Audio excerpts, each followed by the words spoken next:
So let's talk about deconstruction. Deconstruction is basically a process of splitting a variable value into parts and storing them into new variables.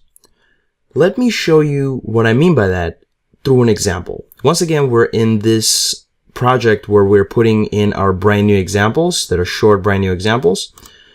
And you already see that I have deconstruction 1 ready. And it has a run method, and inside of that, we're going to create an example of deconstruction. So I will say, let me create a new class. And I will say class car, and then let's have a few properties in it. I will say public int gas, and that'll have a getter and a setter. And then we can say prop, and then that's just a shortcut for creating a property. So then we can say, here we can say mileage.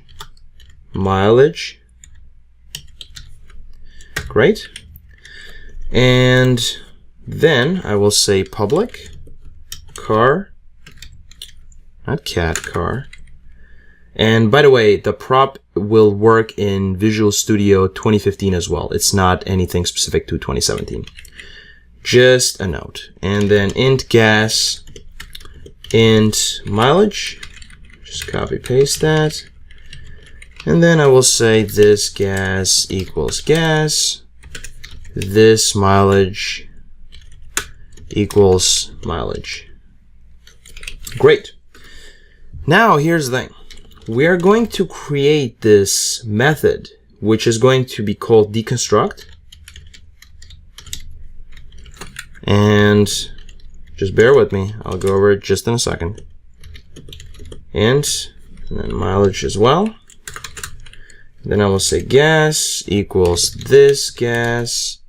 And I will say mileage equals this mileage. So looking good. Now let's deconstruct this class. And I will say var. I will say my gas. And I will say my mileage equals new car. And I will give it 100 and 1000 for mileage. 100 for the gas and 1000 for the mileage. So one thing here that you are noticing is the custom types that we need to install in order to be able to use. Deconstructing we can use after we have installed this package.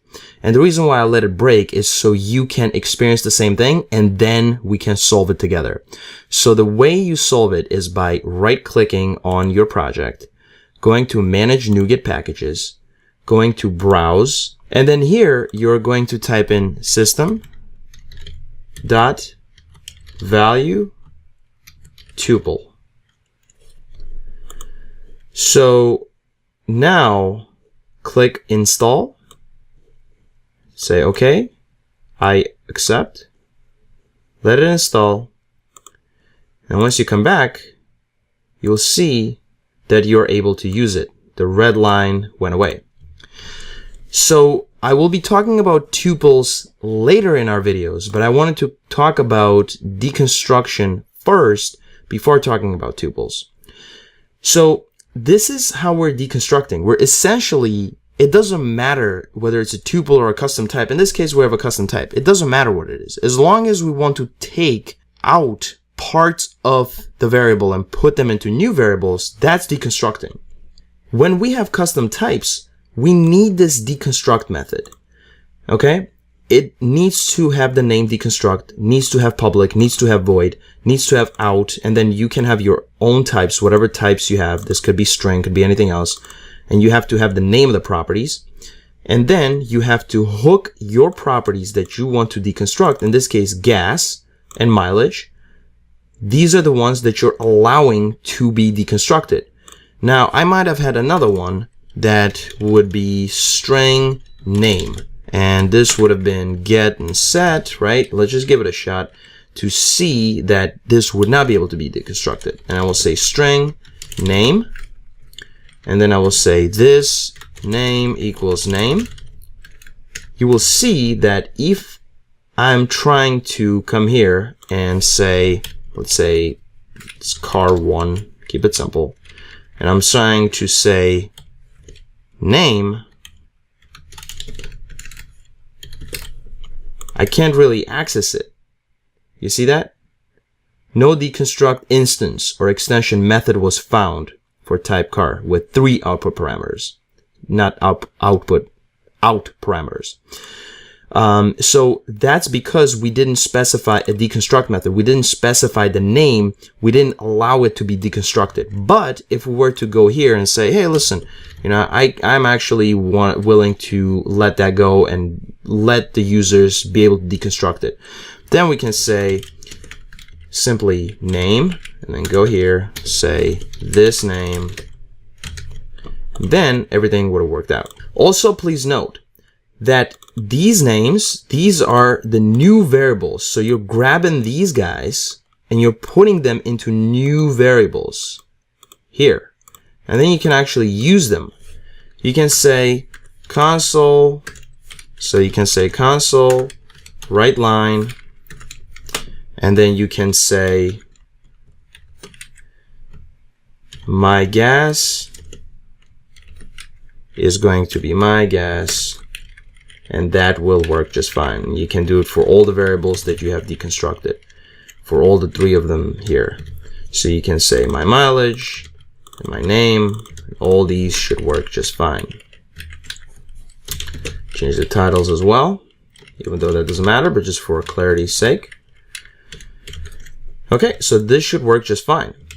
Now, if you wanted to ignore the name, for example, if I'm allowing you to deconstruct all 3, you can't just deconstruct 2 of them because it'll say the same thing. It says, I don't have a deconstruct with 2 out parameters. You have to have 3. You have to deconstruct all of them or don't deconstruct at all. If you want to ignore, what you can do is simply put an underscore. And that's also a C#7 feature that's allowing you to ignore that. In this case, it doesn't know what my name is because we didn't deconstruct it. But if you wanted to do that, you could have done it like that. So we can also do it like this, just to have this other example, car2. And in this case, we're going to ignore the name. And in this case, it's going to be your gas and your mileage. Okay? We're going to only be able to print the 2 because we don't have access to the name because we ignored it. So there you go, your gas and your mileage. That's it. And you know, we can change the numbers just to differentiate it a little bit.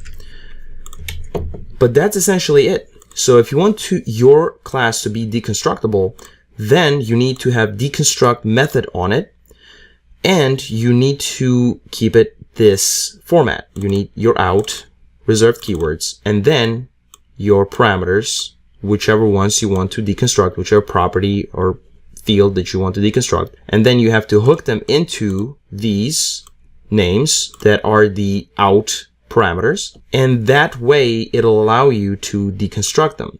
Also note that these variable names, these are the new ones that you're putting the values into.